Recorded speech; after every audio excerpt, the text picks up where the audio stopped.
Hi guys! It's me, Ashley. Summer dito sa Korea pero ayaw mo ng sobrang daming tao? Guys, may ipapakilala ko sa inyong isa sa favorite beaches ko dito sa Korea. Ang Gujura Beach.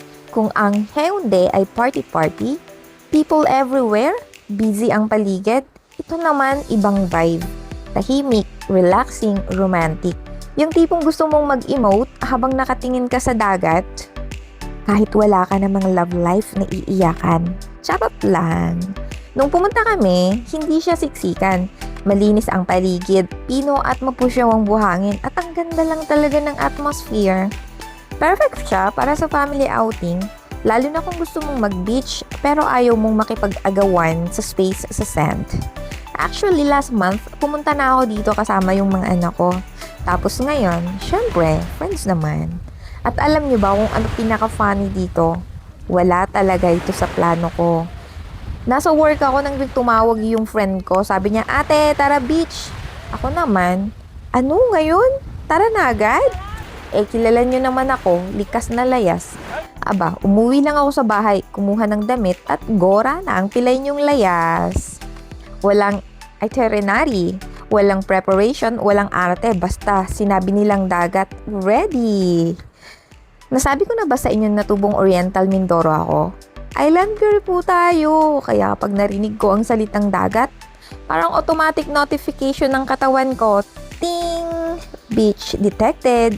Biglang nawawala ang pagod, biglang may energy. Kanina, pagod ako galing sa work, tapos may nagsabing beach? Saan? Anong oras? Sinong driver? Yun agad yung nasa isip ko. Iba talaga kapag laki ka sa island. May something na tunog ng waves, amoy ng dagat, at hangin na parang sinasabi sa'yo na, Ashley, halika na, gumala ka na naman. At syempre, hindi naman tayo bastos para tumanggi sa tawag ng dagat. Charot! Kaya kung nasa Korea kayo this summer at gusto nyo ng mas peaceful na beach experience, especially kung family ang kasama nyo, you can add Gujura Beach here in Goje City sa listahan nyo. Hindi kailangan laging bongga. Minsan, yung mga biglang tara, sila pa yung nagiging pinakamasayang memories. At ako, kapag dagat ang nagyaya, huwag nyo na akong tanungin kung sasama ako. Ang tanong lang, Ashley, dala mo ba ang mga damit mo?